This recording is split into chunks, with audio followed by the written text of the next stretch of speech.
Jinky Luistro walang mukhang naiharap sa publiko matapos tantarin ng pamumuna ni Pulong Duterte dahil sa pagtatangka ng mga kasama niyang Alipores na Romualdez na idiin sa mga Duterte ang mga misteryo sa flood control projects.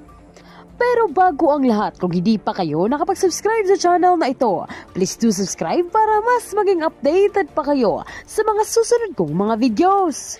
Nginig na nginig sa kaba si Jinky Luistro matapos siraan na naman niya ang pamilyang Duterte at idawit sa mga kasalanang wala naman silang kinalaman. Kaya naman nag-alboroto sa galit si Paulo Duterte ugat ng kanyang hindi mapigil na emosyon sa walang tigil na putakti at paninirang puri ng kamera sa kanyang pamilya.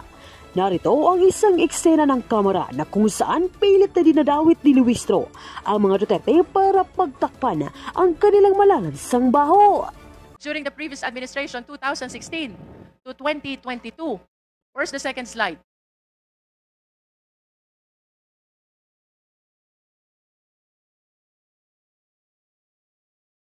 There. It shows that you are the top one contractor from July 2016 to December 2017. That's 1.5 years. The total value of awarded contracts is 12 billion. Please explain to me.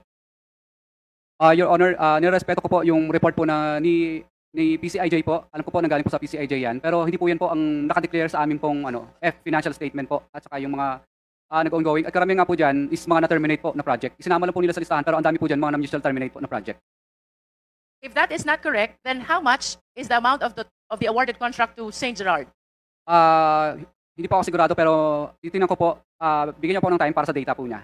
At least can you give us an estimate? Is that 10B or 8B? Parang naglalaro lang po yun sa wala pang 3 billion po kasi ang dami pong na-mutual terminate na mga project. Mutually terminated contract. What do you mean by mutually terminated contract? Marami pong minsan yung iba po may mga right of way problem kadalasan.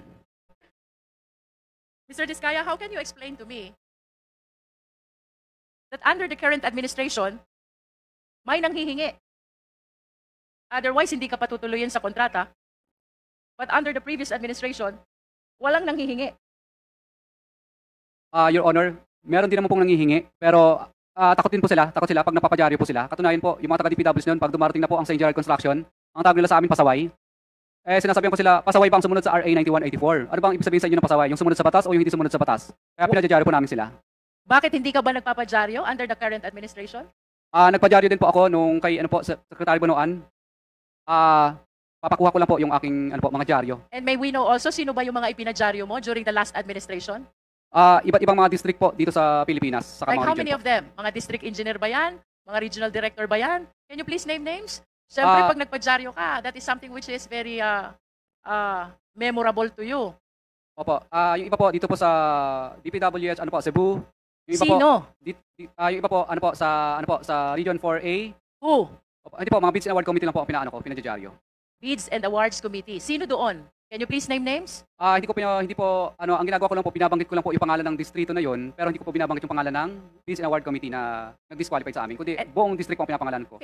Can you please walk us through? Sige nga, kwento mo sa amin. Ano yung sinasabi mong pagpapadyaryo? Mr. Chair, What are the contents of the if I publication? may interject, may we request for a physical copies of those tabloids na sinasabi po niyang siya po ay nagpadyaryo ng mga DPWH officials, lalo na po yung mga Bids and Awards Committees, para po malaman natin kung totoong nagsasabi po na totoo ang ating resource person. Yes, Mr. Diskaya is ordered to submit copies of the publication of names in the dailies. Yes po, Your Honor. Mr. Diskaya, kindly continue explaining anong meron sa current administration compared to the past administration kung bakit, sabi mo, walang nanghihingi during the past administration. Your reason is, nagpapadyaryo ka noon. Ngayon ba, hindi ka nagpapadyaryo? Nagpapadyaryo din po, Your Honor. Pero, balikan natin yung past. Ilang beses ka nagpadyaryo dun sa past administration? Marami din po. Sa bawat Can you please state the number? How many occasions na nagpadyaryo ka? Your Honor, marami na rin po. Hindi ko na po masyadong maalala yung karamihan. Is it more than 10? More than 20? More than po, more than. More than 100? Hindi naman po. Your Honor, isasabit ko na lang po yung mga na-recover ko na But give us an dyaryo. idea. Give us an idea. More than 20? More than 50 plus po yata yun. 50 plus yung naipadyaryo mo. But you were saying, ang laman ng publication mo ay just the engineering office. You do not include the name. Can you please tell us? Di ba nagpo-posting naman talaga kayo? Posting and bidding, during bidding, right? That's part of the requirement Yes po, under Your Honor. procurement law. Yes po, Your Honor. Anong laman ng publication pag pinadyadyaryo mo sila? Nasa front cover po lahat yung... What do you say? Anong nakalagay doon? Nakalagay po doon na yung pangalan po ng DPWs niyan na kami po ay disqualified sa bidding at humingi kami ng tulong kay Secretary Mark Villar dati noon. Humingi kami ng tulong kay Secretary Mercado rin po noon at humingi rin po kami ng tulong kay Secretary Bunoan din po. Is it not really one of the consequences of participating in the bidding that you can possibly be disqualified because of some requirements?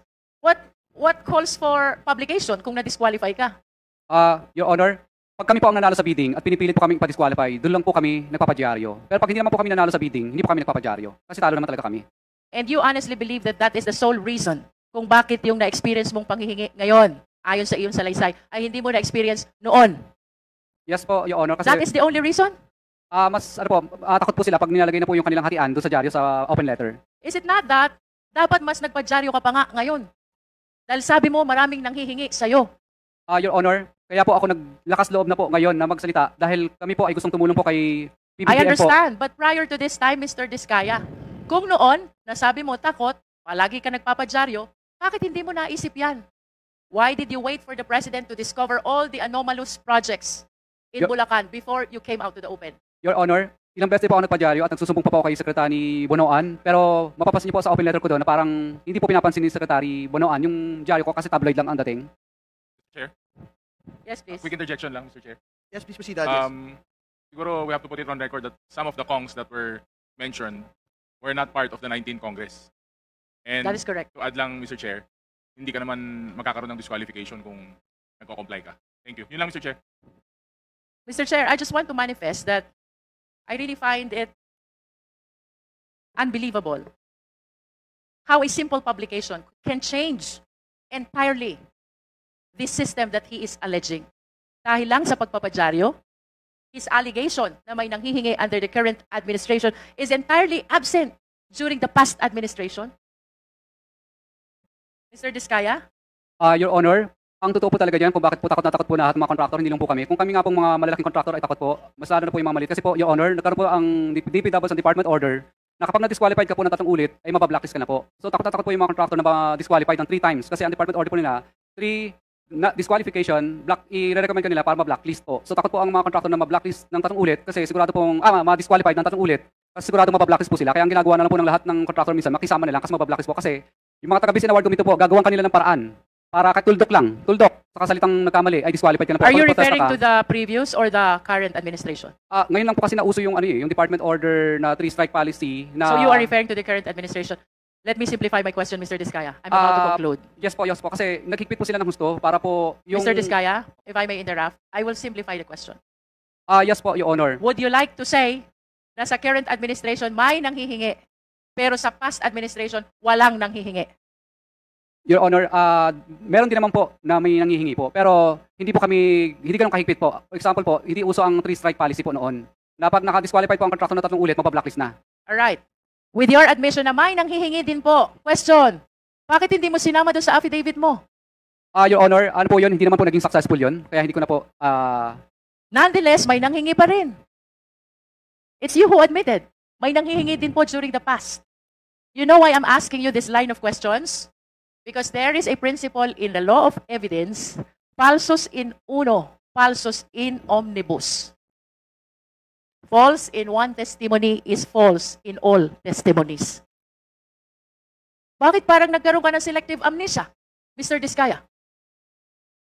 Would you like us to believe na may nanghihingi during the current administration tapos walang nanghihingi during the past administration?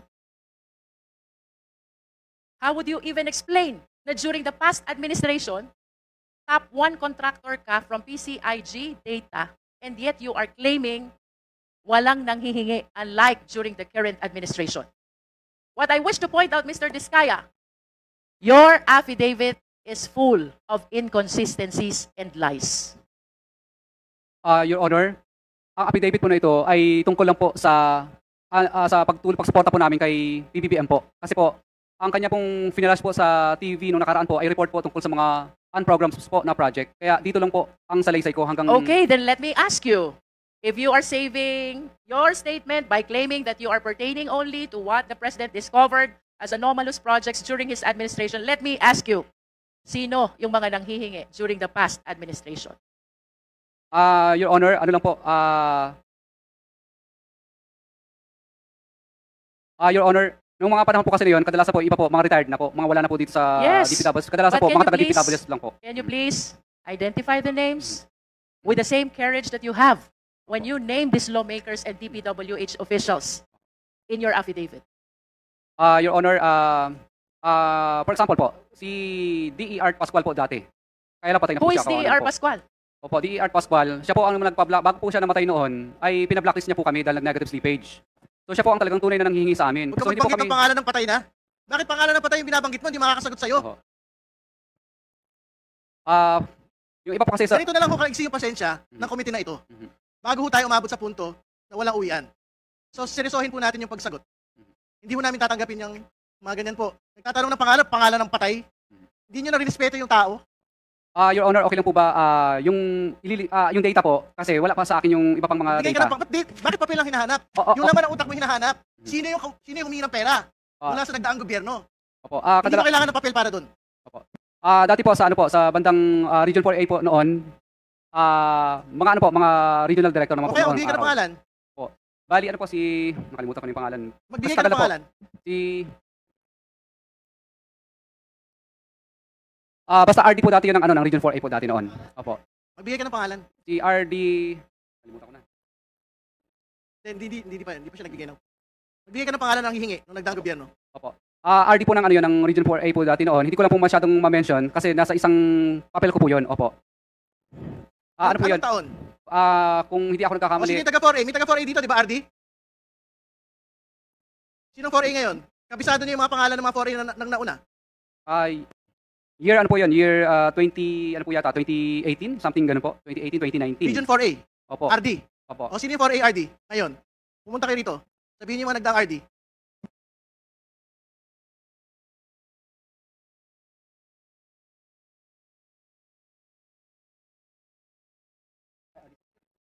Huwag ka na kayo magkamayan. Director Samson Hebra po dati nung araw. Buhay pa ba yun? Buhay pa ba yun? Yung mga taga-DPWH, buhay pa po ba yun? Sige, pakulit yung pangalan. Director Samson Hebra po. Humihingi ng pera sa inyo. May inuutosan lang po siya na kailangan ay magbigay po at may pinakukuha. Pero hindi po kami pumayag. Magkano hinihingi? Ano po, bali, ano po, parang nasaan po yata yun, parang 10%. Para kanino? Para daw sa, basta may ayaw po niya, basta taas lang. Yan lang O po ano na naman sinasabi. yung taas? Ano na naman? Baka yung taas, magtuturo ka naman kung sino-sino. Wala po. Sino yung taas? Wala pong binanggit sa akin ng mga politiko, basta taas lang. Congressman Luis, please proceed. Mr. Chair, I wish to wrap up, no? If we can bring back the slide. There is an admission also already from the resource person that even during the past administration ay may nanghihingi. However, it appears na he refused to disclose the names, unlike the way he did in his affidavit when he identified the alleged lawmakers and the DPWH officials. With that amount of awarded contract to Mr. Diskaya, that is 12 billion. Bagaman he is questioning the amount, no? I do not understand why a simple publication would make a difference between the previous and the current administration. If he is claiming na yung mga pinangalanan niya na mambabatas at DPWH officials ay nanghihingi, what makes the situation during the past administration different? Bakit ayaw niyang pangalanan? When in fact, during the past administration, he is the top 1 contractor. I wish to ask, Mr. Chair, nagkaroon ba ng selective amnesia si Mr. Diskaya? Tanda niya yung mga nanghingi sa kanya during the current administration. Pero it seems he totally forgot already about the people who might have asked for the same requirement as well during the past administration when he ranked number 1 with regards to the biggest awarded contract among the contractors in the entire country, Mr. Chair. And I wish to remind our resource person, hindi pwedeng ang pagsasabi ng katotohanan ay selective lamang. When you take your oath to tell the truth and nothing but the truth, you have to disclose everything. Hindi pwedeng ang i-disclose mo lang 23 up to 24 and then 2016 to 2022 nakalimutan mo na. How can that be possible, Mr. Diskaya? And of course, let us remind our resource person again, falsus in uno, falsus in omnibus. I am questioning the veracity of your affidavit. It is full of inconsistencies. It is full of false testimony. And with your refusal to disclose what happened during the past administration, it casts doubt